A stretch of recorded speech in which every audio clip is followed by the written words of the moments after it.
जनता की अदालत का मतलब यह नहीं कि ऐसी संसद में विपक्ष बन जाए। CJI चंद्रचूड़ सुप्रीम कोर्ट द्वारा की गई पहलों के बारे में कहा कि शीर्ष अदालत ने प्रौद्योगिकी के मामले में बहुत कुछ किया है, जिसमें मामलों की ई-फाइलिंग, केस रिकॉर्ड का डिजिटलीकरण, संवैधानिक पीठ की दलीलों को लिपिबद्ध करना या अदालती कार्यवाही की लाइव स्ट्रीमिंग शामिल है।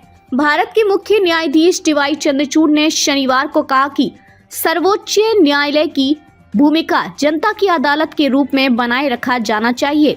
इसका मतलब यह नहीं है कि सर्वोच्च न्यायालय को संसद में विपक्ष की भूमिका निभानी होगी। दक्षिण गोवा में supreme court advocates on record association द्वारा आयोजित एक अंतर्राष्ट्रीय कानूनी सम्मेलन में बोलते हुए उन्होंने कहा कि कानूनी सिद्धांत की असंगतता या त्रुटि के लिए न्यायालय की आलोचना करना उचित है, लेकिन परिणामों के परिप्रेक्ष्य से उसकी भूमिका या कार्य को नहीं देखा जा सकता।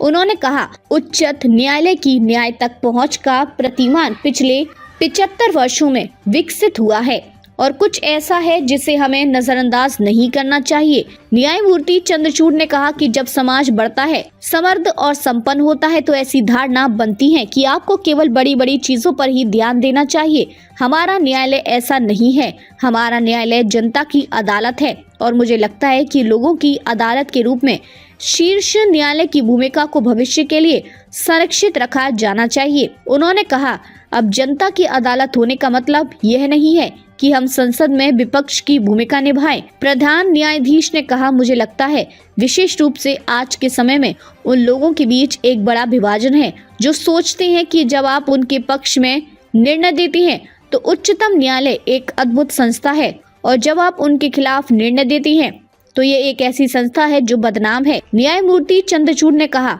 मुझे लगता है कि ये एक खतरनाक प्रवृत्ति है क्योंकि आप परिणामों के परिप्रेक्ष्य से शीर्ष न्यायालय की भूमिका या उसके काम को नहीं देख सकते हैं। व्यक्तिगत मामलों का नतीजा आपके पक्ष में या आपके खिलाफ हो सकता है। न्यायाधीशों को मामला दर मामला आधार पर स्वतंत्रता की भावना के साथ निर्णय लेने का अधिकार है। उन्होंने कहा कि किसी व्यक्ति को कानूनी सिद्धांत की असंगतता या त्रुटि के लिए न्यायालय की आलोचना करने का अधिकार है। प्रधान न्यायाधीश ने कहा, मैं आश्वस्त हूँ कि न्यायाधीशों को इससे कोई परेशानी नहीं है, लेकिन समस्या तब होती है जब वही लोग देखते हैं कि अदालत एक विशेष दिशा में जा रही है और वे सभी इसकी आलोचना करने को तत्पर हो जाते हैं क्योंकि परिणाम आपके खिलाफ गया है। उन्होंने कहा कि एक कानूनी पेशेवर के रूप में हमारे पास ये समझने के लिए मजबूत सामान्य ज्ञान होना चाहिए कि न्यायाधीशों का अधिकार है और उन्हें मामले दर मामले के आधार पर निर्णय लेना चाहिए, जो इस बात पर निर्भर करता है कि उस विशेष स्थिति में तथ्यों पर कानूनी सिद्धांत को कैसे लागू किया जाए।